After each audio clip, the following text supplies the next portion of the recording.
Hey noobs, Mr. Frog here. Today, we're going to be taking a look at Glory and Miserable Survivors, a new roguelite tower defense game developed by Talatli and published by Mango Party. The game is not censored by default on Steam, so you can get straight into the game right after installing. Now, as you might have already guessed, Glory and Miserable Survivors is a game that plays similar to, and is very much inspired by, the recently popular Vampire Survivors, but with a couple of unique innovations of its own.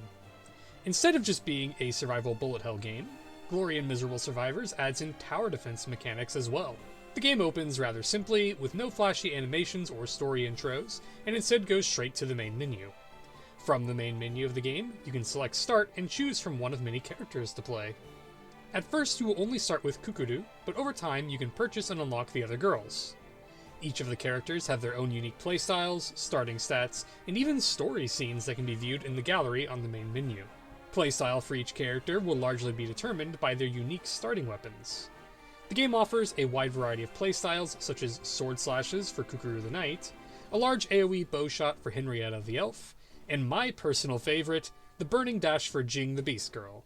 The game features 7 characters in total, which I found to be more than a suitable amount for this game's scope.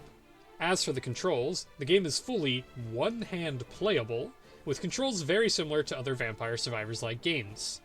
You can move with either WASD or the arrow keys, and use the spacebar to dash. The dash does give invulnerability frames, so smart use of this feature is key to succeeding. You can also zoom in and out with the arrow keys, which will be critical due to one of the main unique features about this game. As mentioned in the intro, Glory and Miserable Survivors is not only a vampire survival style roguelite, but also blends in tower defense gameplay.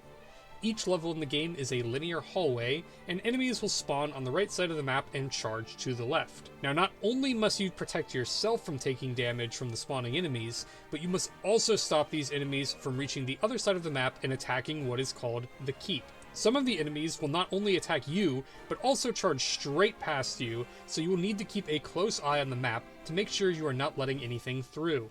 You will not be alone in stopping these enemies, however, because as in true tower defense fashion, the game does indeed allow you to place constructs around the map that will attack or slow down nearby enemies. Towers are selected similar to weapons, and can be chosen when leveling up. You can then place the tower with the C button, and even use your character to move it around and adjust it as you need.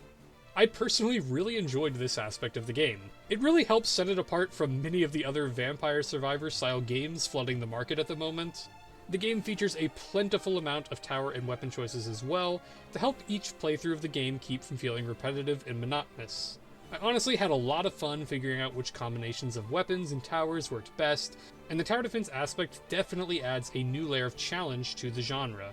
Using both the towers and the weapons you select on the way, you will need to defend both yourself and the Keep from 20 waves of enemies over a course of 20 minutes, with several of the waves also containing boss enemies that must be defeated before they reach the Keep, or else you will instantly game over.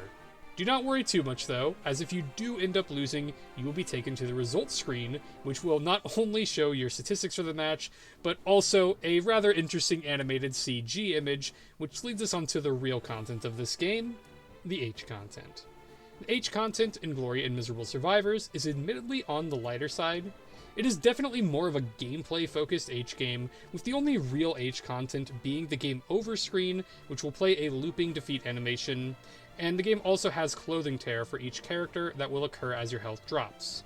Later on, you can also unlock a pretty nice underview camera, which I will admit does provide a rather nice underview of each of the characters' assets as you're playing. While the amount of H content you get in the game is on the lighter side, I will say I really do enjoy this game's retro pixel art style, and all of the animations you do get are very well done and do not disappoint. Overall, Glory and Miserable Survivors is definitely a great game for anyone interested in a more serious and gameplay-focused H game, and even more so for those who love Vampire Survivor and tower defense games. I highly recommend checking this one out for anyone interested. With that being said, this game earns the coveted Mr. Frog Mountain Dew sip of approval. Once again, thank you to everyone for all the support, and if you'd like to see more H game content, make sure to subscribe to the channel. Also, make sure to check out the Mr. Frog stream over on Twitch. Later, noobs.